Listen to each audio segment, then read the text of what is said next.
We are coming to another lecture which we are going to speak about the laws of Malaysia, Act 772. In this Act 772, we have the Animal Welfare Act of 2015. Let me tell you a little bit of history leading to this Animal Welfare Act of 2015. You all know that how the country has developed from the very early days during the British time, and then subsequently it became it acquired independence in 1957, and then in 1963 the word Malaysia was coined in using both Sabah and Sarawak. And in this, I like to give you some of the history on the Federation of Malaya number 17 of 1953. And during this Federation of Malaya, that is during the British time, when the British colonized Malaya, it was named as the Animals Ordinance 1953. So for your info, I was born in 1952, and the lecture is being recorded on the 31st of May, and tomorrow is supposed to be my birthday, so I'm going to be 69 years. So just imagine how it started.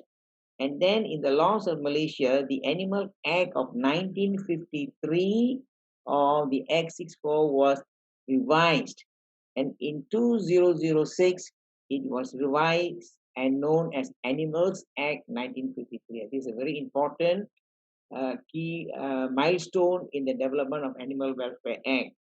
And subsequently down, they were all talking about introducing the Animal Welfare Act, and the Animal Welfare Act of 9 came in enforcement in 2015, and the act has to be signed by the Agong, or the King of Malaysia. This is the history. So from here, what I wanted to know, you should know the Animal Ordinance 1953, and then how it was revised as and known as Animal Act of 1953 and revised in 2006, and in 2015 it it revised and was named as the Animal Welfare Act. The Animal Welfare Act is provided for the establishment of the Animal Welfare Board, and they set up the functions of the board. This is primarily to promote welfare and ownership of animals. Now, this is more for welfare and ownership of animals. Now, the Act has got many parts. I will take you only to the pertaining parts. The part one is a preliminary thing that shows you about the title's application. So it says that this is known Animal Welfare Act, and this act applies only to Peninsular Malaysia and the Federal Territory of Labuan. So this Animal Welfare Act does not act or does not be imposed in Sabah and Sarawak. In Sabah and Sarawak, they have a different ordinance. So the act came into operation on 20015 and was appointed and gazetted. Now, the act, they have a little bit of, this topic normally when we talk about act is quite boring for students because this is more of legal terms are involved. And when you are practicing as a veterinarian or as a pharmacist, when you have the Pharmacist Act, then you must be able to know what are the acts and how it should be used and implemented according to your situation. There are certain terms we describe what an animal means. Animal means any living creature other than a human being that includes bees, bird, aquatic animal, reptile, insect, but does not include wildlife. You know why? Wildlife is taken under the Wildlife Conservation Act of 2010. Okay? So the other one is what's a performing animal? Animal used for purpose of entertainment, exhibition, sports, audiovisual recording, and animal shows. What is carcass means? It means dead body. What is animal welfare means? It means the specific needs of the animal. What is a board means? A minister means the minister of the agriculture and agro-based industry, animal welfare officers, and then volunteer animal welfare assistant means qualified person being appointed under section 37. Who's the owner, the conveyances, the veterinary authority here, and then the premises, and then accepted veterinary management procedures. What are those? Some procedures that we do in animals have been accepted, and those are like dehorning of cattle or calves, putting nose ring, ear notch, ear tagging, clipping of fur, horns, tusks, nails, and marking of marks on animal body, any procedures that has been decided by the board. The board is the highest authority in this. The animal part two talks about the animal welfare board. So you got section 3, 4, 5, 6, 7, and 8, and these are the functions. You can read yourself. See, the section 6 says the membership of the board and then the tenure of the office. So this is very more theoretical. You can read yourself, or you can slowly can go through the slides. Part 2 of the Animal Welfare Board talks about allowances, vacation of officers, meeting board, committees, and etc. And the power of the minister to give the direction. These are the section. And part 3 again comes under licensing. In licensing, we have the section 15, 16, 17, 18, 19, the requirement of for license, applications and insurance of license. License are not transferable. Durations of the license and the renewal of the license. And then in again part 3, this is section 20, 21, and 2023. It shows in terms of what are the major headings in the sections are. And then 24, 25, 26, 28. 28, selling of animals to a person under the age of 12 years. You cannot sell any animal to a person who are above 12 years of age. And the rest all is very self-explanatory. And the other section I want to know is section 26, animal use in research, testing, or teaching. You know, for pharmacy students, for you all, we use rats and mice to do pharmacology experiments and the teaching in the practical classes. And sometimes students do final year projects or doing research in laboratory animal. You know that we have the laboratory animal facilities at Punchalam at our faculty, that's known as La Farm. And here we have got researchers doing on animal testing. And testing here also refers to also to animals that have been used in also in schools, and that will come under a different clause you can see. And then the part 5 is talks about the cruelty of the animal. Here these sections are divided from 29, 30, 31, 30, 33. Cruelty of what cruelty offenses are, killing of animals, administration of poisons to animal fighting ventures, failure to exercise reasonable care and supervision of animals. Part 6 talks about the animals in distress. That means power in relation to the animal in distress, and section 35, order in relation to the animal taken into possession. Maybe since you are in the early part of the pharmacy course, that means you are in year 3 or going to year 3. When you come to the final year, you will know more about the Pharmacies Act. And there you will see all those sections. And again, you will be taught about on the what you call the Poisons Act of 1953. So in the Poisons Act also you will be able to discuss different sections. This is part 7. These are the powers relating to enforcement.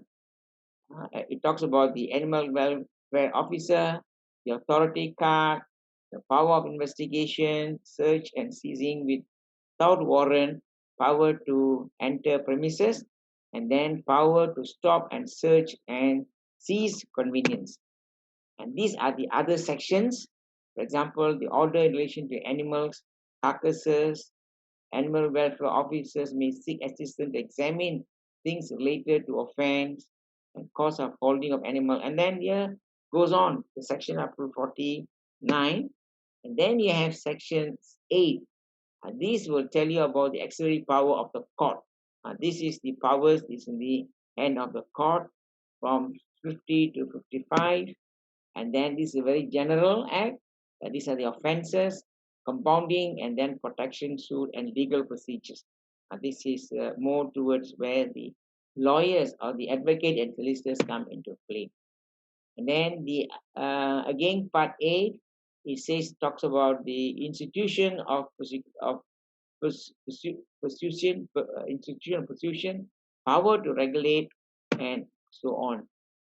And now in the act, in part 5, cruelty animals, this is a section that talks about the cruelty offenses, killing, administering of poison, fighting, which I already spoke to you in the earlier slide. Okay. What are the cruelty offenses? These are the cruelty offenses: kick, beats, kicks, overload, torture, or terrifying animal, override or override or overrides on any animal.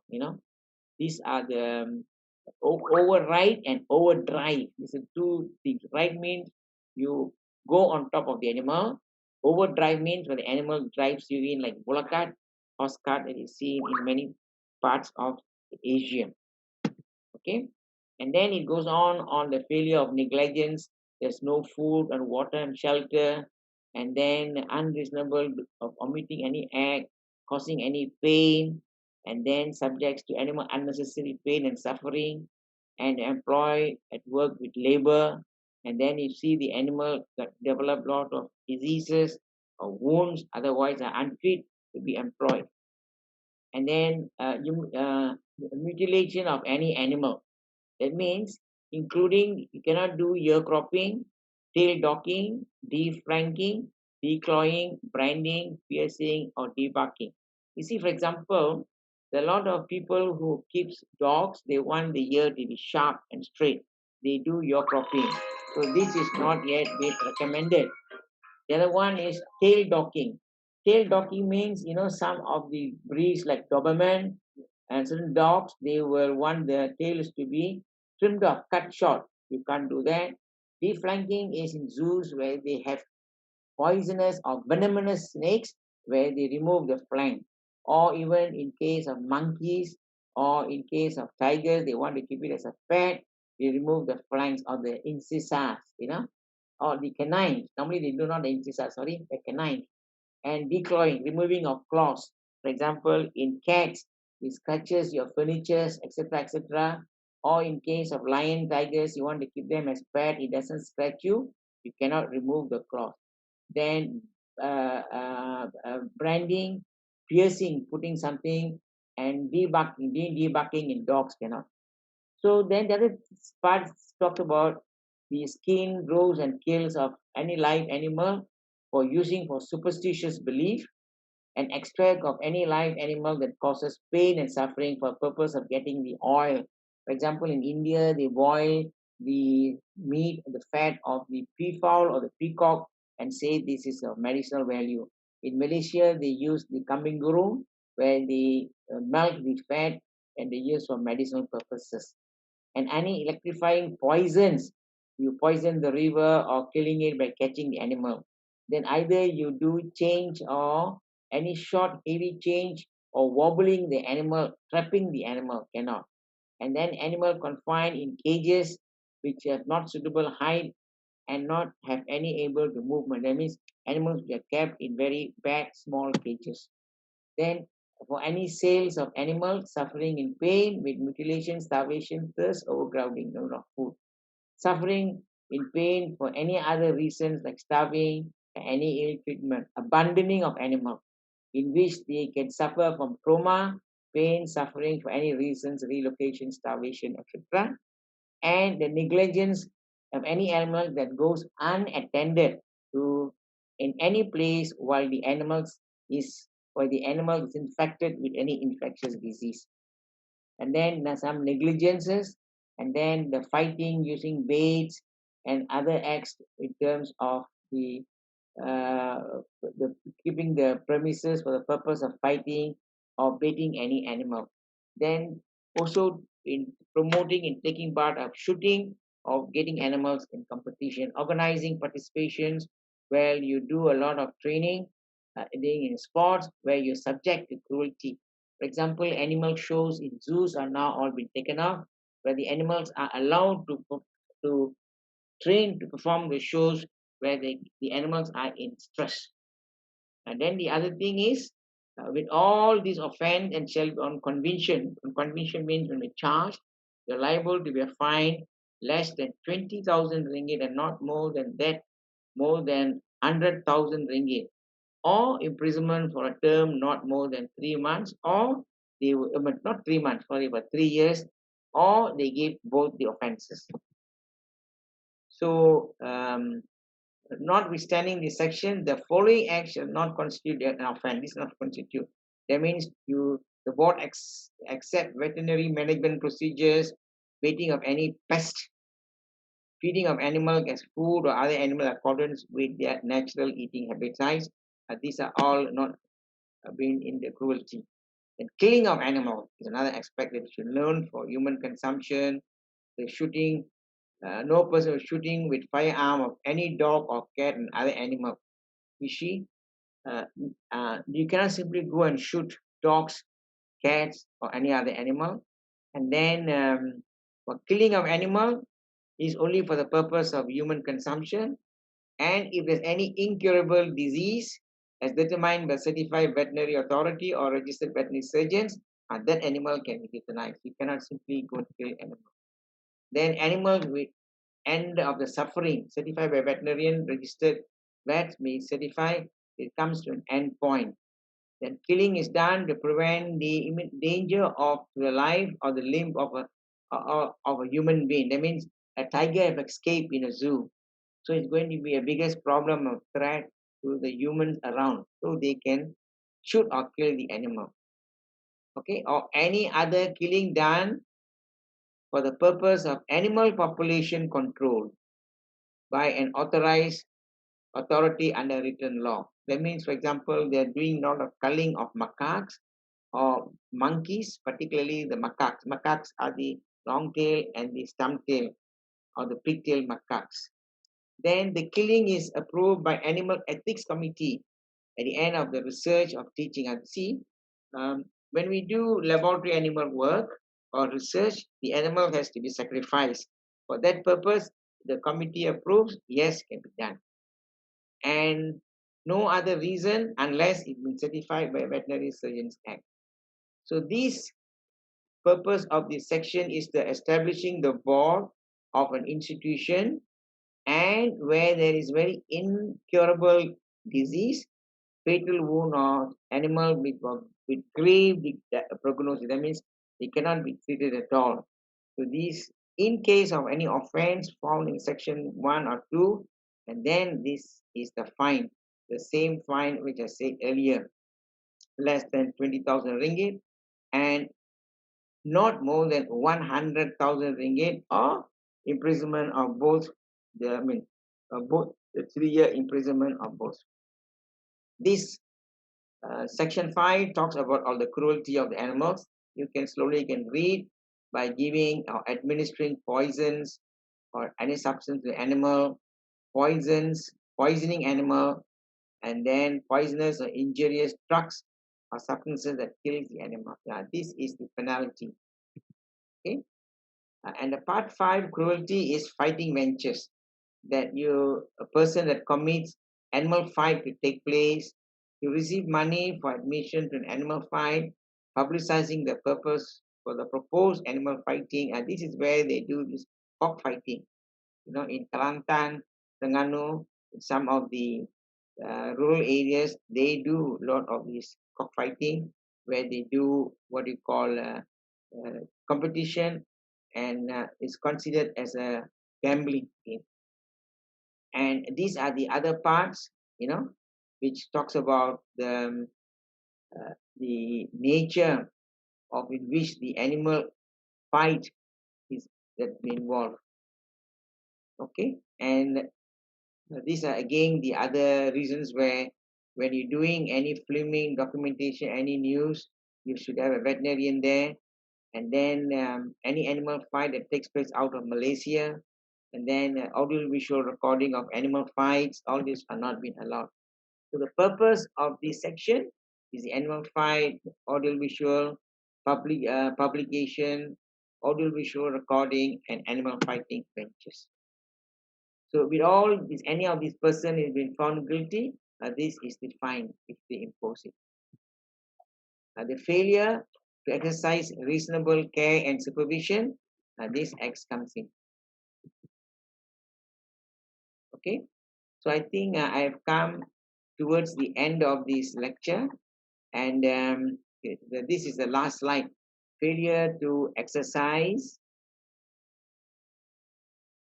reasonable care and supervision. Any person who fails to exercise reasonable care and supervision relating to protection of the animal from cruelty or animal welfare.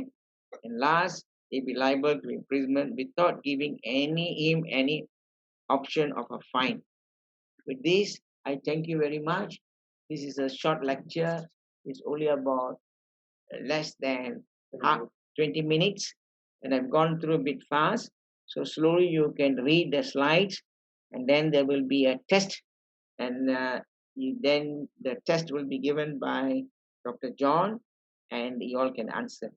With this note, I thank you very much, and hope to see you when Malaysia or when the pandemic comes to an end. Terima kasih. Thank you very much.